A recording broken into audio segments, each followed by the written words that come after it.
আসসালামু আলাইকুম সবাইকে নতুন বছরে অনেক অনেক শুভেচ্ছা এবং ভালোবাসা রইলো। সবাইকে হ্যাপি নিউ ইয়ার।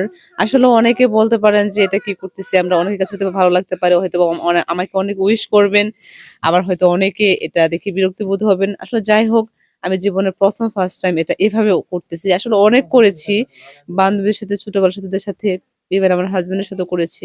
বাট এটা আনফরচুনেটলি আমি নিজেই জানতাম না ও এটা এগুলা নিয়ে আসবে। আসলে কখনো ফানুস উড়ানো হয় নাই। জীবনে ফার্স্ট টাইম আমি ফানুস উড়াচ্ছি। তাও আবার মানে কাউকে না বলে। আপনারা সবাই জানেন আমি একটু অসুস্থ। আপনারা কালকে পোস্ট দেখেছেন। আসলে আমি অ্যাকচুয়ালি এগুলা করার মানে পক্ষে মানে সহমত না। তারপর আমার হাসব্যান্ড নিয়ে আসছি। হাসব্যান্ডকে খুশি করার দায়িত্ব আমার অবশ্যই আছে। সো আমি বাসায় যখন আসছি, আসার পরে অনেক রাত হয়ে গেছে। রাত হওয়ার পরে ও আর মেয়েটাকে নিয়ে বের হইছি। বের হওয়ার পরে শহর থেকে প্রায় ১.৫-২ ঘন্টা পরে আসছে। এসে দেখি এগুলা অনেকগুলা আতশবাজি নিয়ে আসছে। তারপর হচ্ছে আপনার যে বলে ওগুলা নিয়ে আসছে। আর অনেক কিছু নিয়ে আসছে, আপনি হয়তো দেখতে পারবেন। যাই হোক, আসলে এটা হচ্ছে এটা ভালোবাসা। আমি ভালোবাসার রেসপেক্ট রাখার জন্য এটা করতেছি। আর সবাইকে সত্যি নতুন বছর অনেক, অনেক শুভেচ্ছা এবং ভালোবাসা। আসলে আপনারা আমাকে এত পরিমাণ ভালোবাসেন, যেটা বলে শেষ করতে পারব না। সবার জন্য শুভকামনা এবং ভালোবাসা সবসময় আছে, থাকবে। আমি জানি দিন শেষে আপনাদের ছাড়া আমি জিরো, শূন্য। আপনারা এত পরিমাণ আমাকে ভালোবাসা দিচ্ছেন। সবাই আমাদের জন্য দোয়া করবেন। আসুন আমরা নতুন বছর সবাইকে ভালোবাসি, সবাইকে ক্ষমা করে দিই। আসলে আজকের এই দিনটা মানুষের জীবনে হয়তোবা আবার নাও আসতে পারে। আমি আজকে কথা বলতেছি, হয়তোবা এই দিনটা আমি পরের বছর নাও নাও পেতে পারি। তবে আশা করতেছি যে হয়তোবা যদি পাই, হয়তোবা আপনাদেরকে আবার হয়তোবা আপনাদের কিছু জানাতে পারবো, কিছু কথা বলতে পারবো আপনাদের মাঝে। সকলে আমাদের জন্য দোয়া করবেন অ্যান্ড আপনাদের জন্য অনেক, অনেক দোয়া এবং ভালোবাসা সবসময় ছিল এবং থাকবে।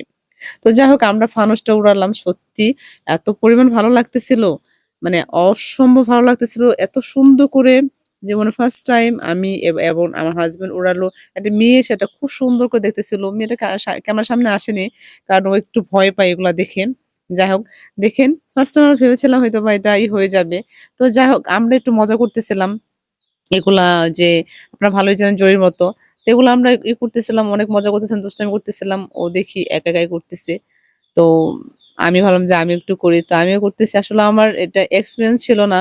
কিন্তু আমি একটু মানে ভিডিওটা স্পিড করে দিছি যাতে একটু আপনারা হাসেন। সত্যি কথা বলতে আমি প্রচন্ড পরিমাণে হেসেছি যখন এডিট করেছি। আমার ভাগ্নি ভিডিওটা করেছে। প্রচন্ড পরিমাণে হেসেছি আমি, আমার মেয়ে, আমার হাসব্যান্ড। আমি আমার ভাগ্নি বলতেছে, "আপনি নিজেই হাসতেছেন, মানুষও তো হাসবে।" আসলেও হাসুক, মানুষকে হাসানোর দরকার আছে। হাসলে অনেক রোগ ভালো হয়ে যায়। হাসা দরকার। একাকিত্ব সবসময় নিজের ভিতরে লালন করবেন না। এগুলা করলে হচ্ছে মন মানসিকতা নষ্ট হয়ে যাবে, খারাপ হয়ে যাবে, একঘেয়েমি হয়ে যাবেন। আসুন আমরা সবাই আনন্দ করি, উচ্ছ্বাস করি। প্রয়োজন মতো আমরা যে যেখানে আছি সেখানে আমরা ফিরে যাই। সকলের জন্য শুভকামনা, ভালোবাসা, নতুন বছর সত্যি অনেক, অনেক শুভেচ্ছা। সবার জীবনে সুফল এবং ভালোবাসা বয়ে নিয়ে আসুক, দোয়া করি। সকল মানুষ ভালো থাকবেন।